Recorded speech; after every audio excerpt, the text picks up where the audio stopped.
Assalamualaikum anak-anak. Apa khabar hari ini? Waalaikumsalam. Sihat Ustazah? Ustazah, kenapa kita datang ke masjid? Hari ini kita akan belajar tata cara solat jenazah. Baik murid-murid, jom kita masuk ke dalam masjid untuk belajar bersama-sama. Sekarang, kita akan masuk ke dalam masjid. Baik murid-murid, kita sekarang berada di dalam masjid. Masjid adalah tempat yang mulia, tempat untuk kita beribadah dan juga menuntut ilmu. Hari ini, kita akan belajar tata cara solat jenazah.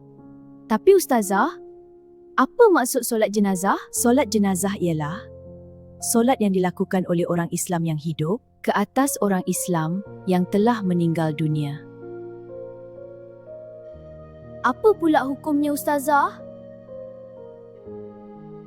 Hukum solat jenazah ialah fardu kifayah.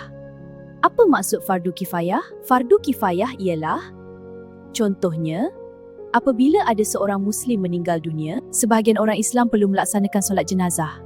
Jika sudah ada beberapa orang yang melakukannya, maka orang lain tidak berdosa. Tetapi jika tiada sesiapa yang melaksanakannya, semua orang Islam di tempat itu akan berdosa. Itulah maksud fardu kifayah. Baik murid-murid, sekarang jom kita belajar bagaimana cara solat jenazah. Pertama, berdiri bagi yang mampu. Kedua, mengangkat takbir pertama dan berniat di dalam hati. Allahu Akbar.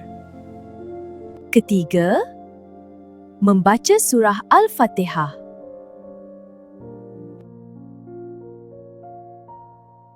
Keempat, mengangkat takbir kedua. Allahu Akbar. Kelima, membaca selawat ke atas Nabi. Allahumma salli ala Muhammad. Keenam, mengangkat takbir ketiga. Allahu Akbar. Ketujuh, berdoa untuk jenazah.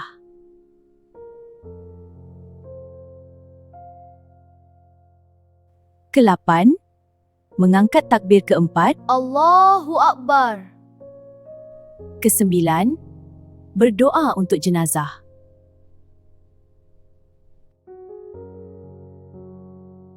Dan kesepuluh, memberi salam. Assalamualaikum warahmatullahi. Alhamdulillah.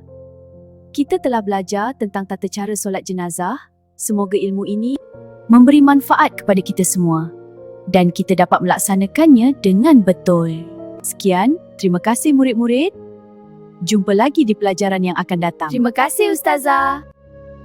Semoga kita sentiasa ingat bahawa setiap yang hidup pasti akan kembali kepada Allah.